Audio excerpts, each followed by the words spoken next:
I really like the playstyle from Formace, right? You know how Ladies and gentlemen, let's get straight to it.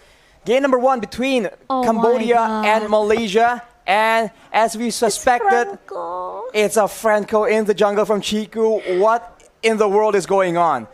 Wow. Wow, okay.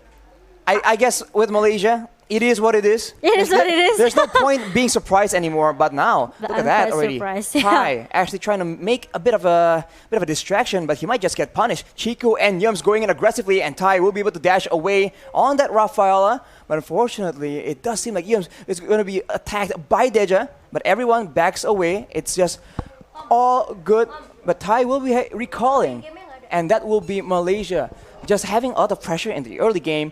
But I think the concern here for Chiku on that Franco is the farming. Because with that bounty hunter emblem, he's gambling on actually getting very fewer camps and actually ganking a lot more. It fits the Malaysian playstyle, but we'll have to see if Cambodia has an answer.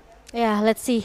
It's quite, you know, maybe a little bit tricky here because they will bring that Franco jungler. It's new for me, to be honest, but I really like that Minshooter pick here. So we will see what will Malaysia do with this Franco jungler. But Deja will comes and try to clear the minion as soon as possible. And Formace, I think he can still trying to clear the top lane without any concern that coming from the Cambodia team here, and Boom still able to let the passive playstyle coming from Formace here, because Formace seems need to get the level 4 first. Right, with level 4 Formace becomes a completely different hero. He does have the combo with the Petrify and the Electro Final Blow, but for now, it just seems like it's a very wave management, wave-heavy situation. But look at that fight, Chico guys getting bursted down. First blood picked up by Deja on that new hero, on the Joy, but that will be Moon trading back a kill. The turtle, though, gets stolen in the middle of everything by Lutu, and the Malaysians, they want vengeance. They keep going in, and Yums is chasing down Boom. Boom gets taken down, and then everyone else follows suit. That's a double kill for Yums and the Malaysians. Assert their dominance. Wow, and let's see. Malaysia, they still able to get the third kill here, especially for Yums, right? With that 2 kill. This is what I see from Deja. Now, is he still level 1? No, I think he has. Oh, it's level 4. Okay, so it's. Exactly. This hero is just so mobile, and there's so much burst potential. You don't really notice it, but the small amounts of crowd control combined with the dashes, it's just completely annoying to deal with. And in that mid lane, look at that wave clear. That just gives the Cambodians a lot more wave clear to play around with. But of course, against 2 hooks from the Malaysians, it might be a bit too dangerous for them to not watch where they are gonna move. And Yums, I think it's kind of important for, you know, his presence, and Momo needs to flick out because he saw 3 members in the bottom lane trying to punish her and giving a pressure since the early game. We talk about this later, right? So the Malaysian composition, actually they are trying to play into the mid until the late game composition because they need sometimes. But meanwhile, we talk about that OP has been, you know, doing his homework. Doing his homework and getting that kill. Momo gets taken out, and the Malaysians are on that back foot. Deja on this Joy. That pressure allows them to actually play so aggressively and secure a turret at the bottom side. Formace has rotated to try and alleviate some of this pressure, but it's clear that the Malaysians are struggling to keep up. It's a tough situation for them for sure, especially because all these very aggressive early game heroes with a lot of wave clear. The Beatrix, the Joy, the Lapu Lapu even. There's a lot of tools in the hands of the Cambodians to manipulate these waves. They only have this Benedetta if they want to play the rhythm in the early game actually. And Formace is not enough because we know Benedetta still needs some item, maybe on War Axe or maybe some the Bloodlust Axe for the lifesteal here. So need some time as well for Formace. So I think Malaysia, they will try to play a little bit passive here until the minute number 6 or 7, until at least Momo got his Berserker Fury. Or maybe Blade of Despair. Well, we say that they will play passive, but they were the ones who initially got the abundance in kills. So we'll have to see. I think these turtle situations are where things get a bit confusing because sometimes which team prioritizes the turtle might just get caught off guard, and that seems to be the approach that a lot of these aggressive teams have been taking. You can take the early turtle, but then we'll take 2 or 3 members, and it will still be worth it that way, especially if they can translate that man advantage into a turret objective. But for now, both teams are just waiting around, but Cambodia are the ones that seem to be wanting to orchestrate dives. Okay, and now 2 members in the top lane here. Yum still able to survive. The King's calling up, but OP got a lot of time and space as well. Look at that, the electrifying bits open up from Dija, but the cover up coming from Malaysia. Look at 3 member Chico, guys, trying to hold up a little bit, and look at the manipulation really on time. And the perfect timing. They got Lutu, but not really, maybe a lot of advantage for Malaysia.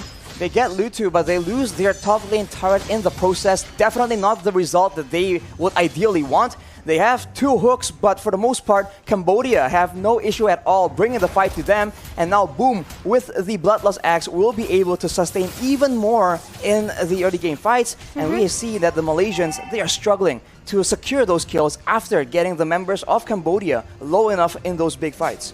Yeah, and now Cambodia, I just feel that they know what they have to do in the early game. They know Malaysia is looking very, maybe I can say not strong enough to counter all of the damage that Cambodia have. So they have to play a little bit patient here from Malaysia. They try to make some space for Momo, especially Momo has been taken down once, right?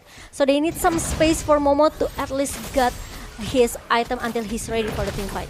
Lutu getting poked down by the sniper from Leslie, but Iron Hook lands, and right now the Malaysian trying to strike back with the real manipulation. Chiku picks up 1 kill, but the turtle will be taken by the Cambodians. Is that enough to make it worth it? We'll have to see, because Tai is also being chased down, and Chiku has some plans here. The Iron Hook does not land, but I think the Malaysians might make a play for the purple buff. Aggression all across the board right here. Yeah, and if I'm not mistaken, I think Chiku used his retribution just now. He did. Oh, okay. And yes, there's no retribution for both of the jungler because Cambodia, they secure their turtle objective, and now Momo, he needs to focus. He needs to, buying a lot of time to get his item. And maybe goes in with the electrifying beats, but he gets taken now. Too aggressive, and Yums is still left for now as Deja goes in, ignoring everyone else. Moon is running for his life, but he will be able to get out of that situation. Chiku just hovering around, threatening to engage with the Iron Hook, and Cambodia will be staved off, but only for now. Yeah, only for now. Now, for me, it's 1 versus 4. Petrify for 2 members here, Nan. And electric blow pops up, but the damage from OP is just way too strong. And now, boom, dive too much, going into the turret in the mid lane. Oh, but look at that. That was a really good point coming from Cambodia here. Yums down, and Chiku, I think he cannot do that much because Momo, finally with the backups coming from Momo, at least it makes Moon can try to survive a little bit here. What an engage coming in from Boom on the Lapu-Lapu, just going in very aggressively and even juking out, surprising the Malaysians with that flicker. That is insane. Also the combo with the braver fighter, right? To think that in the beginning, Formace was able to get a huge electro final blow with that Petrify. That really started off the fight in favor of the Malaysians, but the Cambodians, they just counter straight back. I agree with that, and it looks very strong for Cambodia, especially in the first maybe 10 minutes. And OP, he got really a good KDA 500 with a level 12 right now. If you compare to Momo, there's a 3 level different gap. 3 level difference. Definitely significant. But of course, OP is expected to be winning in this early game. The late game is where Momo is going to take over with that true damage. Up to 2k. And against the team of Cambodia, there are 2 fighters. So the true damage will be so useful if they can actually stall the game long enough. Because Cambodia is going for the Lord. They'll be free, uncontested. And Malaysia, it seems like they're just trying their best to damage control. They finally secure a turret as well.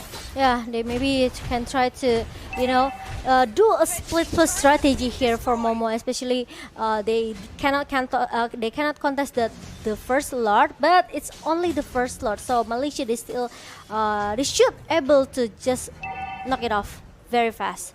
But the thing is, I think Cambodia, they don't want to let this Lord become a giveaway Lord.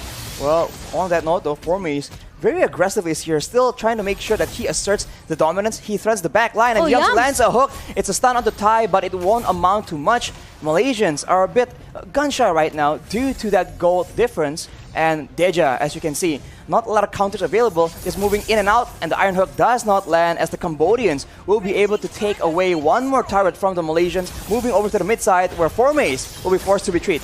Oh, okay, it's interesting because two turrets down in the top lane and also the mid lane, and now Lord is still going into the bottom lane. It's gonna be a disaster for Malaysia. 6 turrets for Cambodia. Meanwhile, Malaysia, they are still having this high ground defense that they're coming from Iesf, but I think Cambodia want to force a team fight here. Midrear's Passion will do so much damage, but the real manipulation actually takes out an OP in the situation. Oh, wow. Moon gets taken out. That's a shutdown for Moon. 3-0-4. That is a Malaysian striking back with the high ground advantage. Cambodia a bit too overzealous to end the game, losing two very important members in the process. And now this is the momentum shift that the Malaysians have been waiting for. Gold difference reduced to only 2K. Oh wow, now Malaysia, they are trying to catching up all of the, I can say maybe, disadvantage they have right now, right? With the 2K gold difference in the hand of Cambodia, Malaysia, they refuse to give up. It's just the first game, yeah? And they still have a chance, right? Oh, a lot of chance for this best of 3 series for Malaysia. And this is what they need. Momo need to be in the perfect position, right? Yes. Moon need to stay in the safe position as well. So this 2 combo between Momo and Moon, it should be work for Malaysia. If they lose Momo or Moon, I think it's gonna be a disaster because they only have Yams and Chiku as a front laner. Moon though is being targeted. Iron Hook does not land from Chiku. He is struggling to get the valuable pickups that he needs. The snipe though exposes the Cambodians, but the Malaysians will not be able to find a big fight. On that point, Momo, as you mentioned, when Deja can get into that back line, that is where they get so much more benefit because Moon as well as Momo just can't have the space to operate to deal out that damage. Yeah, Malaysians really need to cover this Moon because we know how strong the real world manipulation. It's only a suppress ability that can shut the ultimate down, right? Other than that, Moon will be so free using his real world manipulation. So it's gonna be a homework as well for Cambodia. But I think the second Lord, Malaysia wants to try to take a chance to just contest it.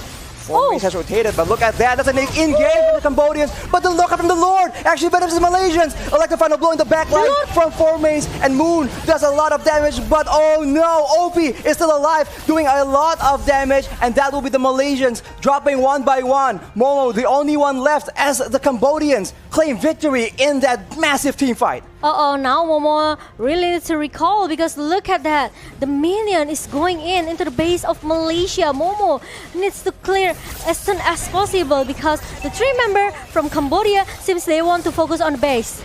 0 seconds jumps will spawn and the waves will not reach the base in time. Now the Malaysians have a chance, but look at that damage onto Momo. Bandit's Rage, there's just a lot of damage in the hands of OP that they cannot ignore. The Malaysians are able to survive, but that's for now. The Lord is marching down in the bottom lane as well. The Cambodians definitely want to make use of this huge momentum shift, and they might just be able to do it. But of course, the Malaysians are in their base. They have a chance here. Yeah, especially you bring this joy into the late game composition. I think it's not good for Malaysia. That's a concealed play from the Cambodians. They are trying to get a decisive fight, but they won't be able to find it as the Malaysians zone away. Ruined Manipulation is too far back in the back, and we can see that Yums gets taken out. And it's still a really back and forth situation, but the Cambodians are able to take out Yums, so there's no engage, no front line for the side of the Malaysians. Yeah, the ultimate type pops up going into the hand of OP, and now Cambodia, they are trying to force themselves going into the top lane here, trying to take the best turret of Malaysia, and they succeed. And now it's gonna be the next mid turret here, and it's gonna be the left base turret for Malaysia. So I think it's gonna be a disaster. Look at that, the Phantom Sin pop up. Moon trying to survive here with a good positioning. The Ruin Manipulation pop up. I think Cambodia, they will take the game number 1 RSG without any doubt at all. I could say Joy is very, very strong in this game. Insane amounts of damage coming out so fast from the side of Cambodians. And the Malaysians, they're usually at home in those fast-paced situations. Unfortunately, they are forced to accept defeat in game number 1. Yeah. And Cambodia, against all odds, against the Malaysians. Deja is definitely one of the main issues here, but the match MVP will be OP. 0, 1, and 2. Oh, sorry, 8, 1, and 2.